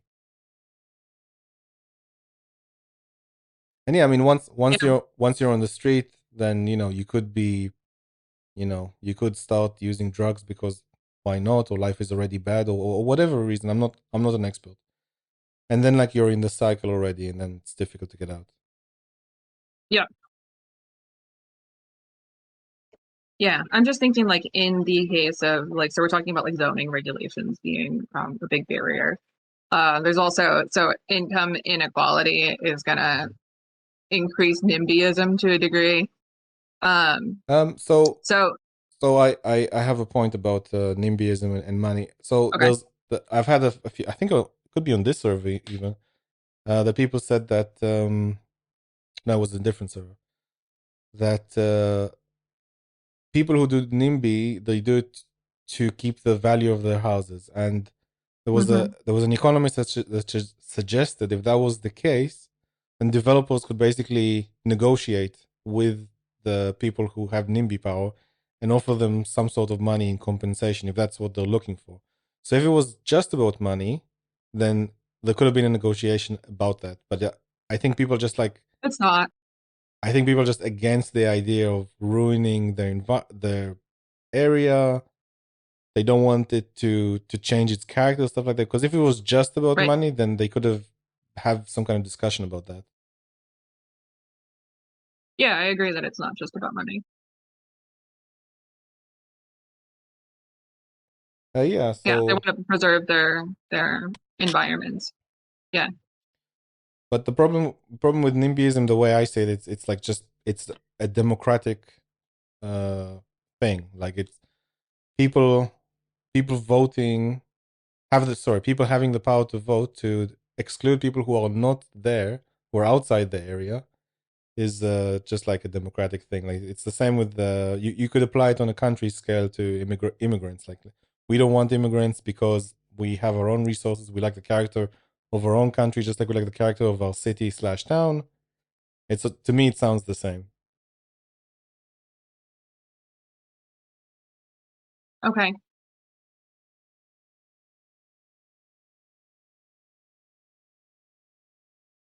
Yeah. So in the context of homelessness in particular, I don't think that you can like address zoning regulations for one. You also can't really address the building of new housing. If you're doing sort of like a one-time cash infusion, that does help as a safety net for families that are in danger of becoming homeless or who have like recently become homeless. It doesn't really help the chronically homeless much at all. And also because it is a one-time cash infusion, it doesn't help with ongoing, like it wouldn't last for long enough to stimulate the builders to build additional housing because Well, it's just a one-time cash infusion. I think the HHH project had like several one-time cash infusions to the builders because they were taking on a lot of debt, and To they the were builders directly. to the bit because they were taking on a lot of debt themselves, much more than they expected, and yeah, I would agree that it's not enough. I think the root causes are um, the administrative overhead, the zoning, the environmental reviews. Mm-hmm. Certainly, NIMBYism can delay it as well by a lot. None of this is positive. So Yeah. let's look at it in a different way. Let's not talk about housing. Let's say like you're I've got building about 5 minutes, by the way. sure. let's say you want to build an office building, right? Same problem, NIMBYism, zoning, environmental reviews, all the same there. But a building, once you build it, you have more jobs. But if you have the same issues as you did with building houses, I mean, obviously, you know, some houses go here and businesses go somewhere else. But for argument's sake, let's say it's as difficult to build houses as it is to build an office building. You have less jobs, fewer jobs, fewer opportunities, more people in poverty, because jobs are like the biggest thing that brings people out of poverty by far. So, so yeah, it's not helpful in any way you look at it. Yeah. Well, I'm thinking about it in the context of like you're replacing a welfare program. Yeah. I don't see how that applies to office buildings. The zoning and well, it's not UBI specific, it's more housing specific. Like if you remove the obstacles for to build housing and you can build an office building, then you have more jobs and then you'll need less welfare. You still need houses to house the people who are having jobs. Sure, I agree, but you know, I'm not against either. But if you, I'm kind of saying that if you allow buildings / houses to be built, you'll have more opportunities for people to earn money, and without it, you have fewer opportunities. Right, and so with welfare, or just I don't know, we're talking about government spending. We're doing government spending to solve the problem of homelessness. It actually makes more sense to pay it to the builders rather than to the people who would be housed.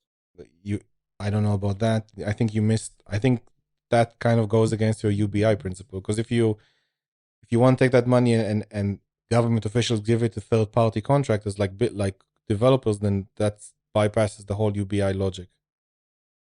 Right. Yeah. So we kind of switch sides here because your basis for UBI is that it will effectively replace welfare programs. And that's what makes UBI good. And that welfare programs are inefficient and not helpful.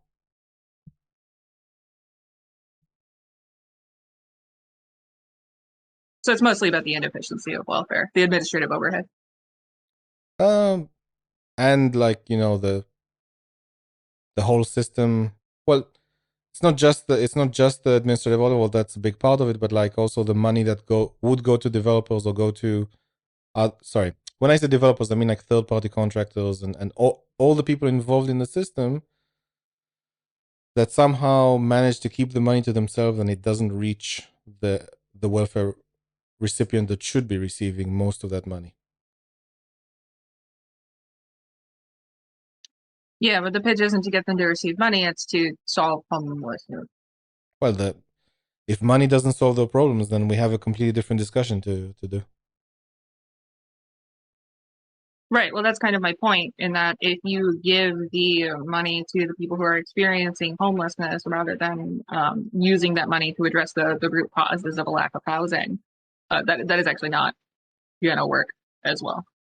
Well, I would say this. So I talk about Detroit having empty houses. Now, if you pay money to the homeless people in LA, and let's say the housing situation stays exactly the same, in theory they would take that money and go to like another place that doesn't have a housing shortage and buy a house, put a down payment on a house, or rent out, but like have a very comfortable amount of money to last them a while and get their life together. But it definitely won't be in a situation where there's a housing shortage. But you know, if you think about it, I believe, I could be wrong, there's like 1.5 million available houses in the US, but 500,000, I believe, it could be 140, I'm not sure if it's 500, but let's say 500,000 homeless people. So they could reallocate them to other parts of the country, but everyone prefers to be in cities. That's kind of the problem. Yeah, that is part of the problem. So you could do it on a national level, maybe. You could. Well, no, because housing programs, I think, are done state by state. They tend to be, because I think, yeah, because it's partially state funding. Because you have the the housing and urban development, but they don't provide the majority of the funding. They do Section 8, but that's about it. Yeah. I've heard about Section 8, but yeah, I mean, again, I mean, I don't know. We are discussing here as if we're kind of like philosopher kings, knowing how to solve the problem. We probably don't. There could be experts that we could cite or tell us what to do. We can assume that. Let me make an assumption, okay? I would assume that the more people are free to make decisions and unshackled by the government, in the case of what we've discussed already, then all of society will be better off. So if people are just free, and let's for argument's sake, like it's not really my intention or my position. Let's for argument's sake say that we include your UBI, saying we give people money, but by doing so, by giving people money, they are free to spend it how they choose to spend it. So this element of freedom here again, and we're not hindering developers and all that. Like all that is removed. The government's out of the way. Because we can't afford to keep them anyway. We have to pay UBI somehow, and their jobs are in the way. Their salaries are in the way. And in addition, like a bunch of people now have to leave the government and join the productive workforce and actually produce something. So all that, for your case of UBI, is a positive thing in my claim. Doesn't that still beg the question of where the UBI comes from? You cut 90% of the government. Okay, so all taxes remain the same. All taxes remain the same. Okay, but the UBI payments don't get taxed. They do get taxed. If you pay 40%, let's say that UBI will be taxed 40%. Okay, so it's counted as income. Yes. So if you're already in a very high bracket, you're already very rich, that UBI payment will be taxed as if you are in the high bracket. You are, but it will be taxed at a high bracket.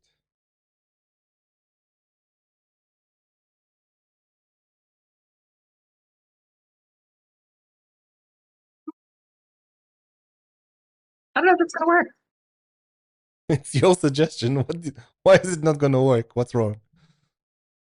Well, your suggestion was that it replaces welfare. My suggestion was so we already went over like the reason that you can't tax it out of the corporation is because multiple factors. It's just harder to tax corporations, right? Sure. So that was my pitch. So we can consider my pitch already like done, right? So like it ends there. Okay. So now it's your pitch that it will effectively replace welfare. Why wouldn't UBI work in this way? Like you just give people money, you say good luck. You know what to do with it better than we do, and we're out of the way.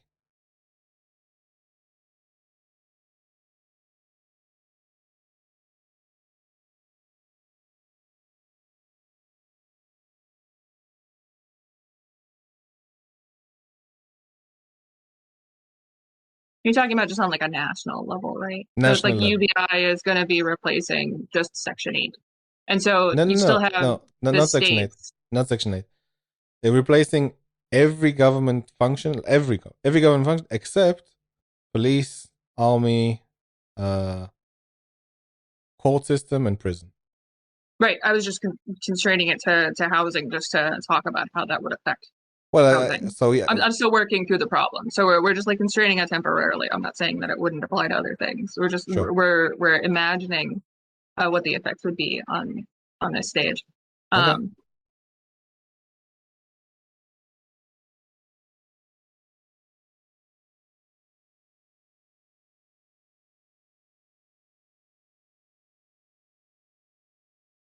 I don't think that universalizing that would be as effective as simply reducing means testing or eliminating means testing, you could call it. So as opposed to an automatic payment being sent to everyone universally, it's on the basis of you are asking for it. So let's. I think essentially, if you're saying you're removing means testing, Unfortunately, I need to go. sure. I would just say that removing means testing is universalizing it. Yeah, there's just this piece of not everybody is necessarily going to request the payment. I think that's a minor issue. I mean, you can up the taxes by like 0.1% at the top to pick up the whole. If that's your concern, to pick up the whole UBI payment or something like that.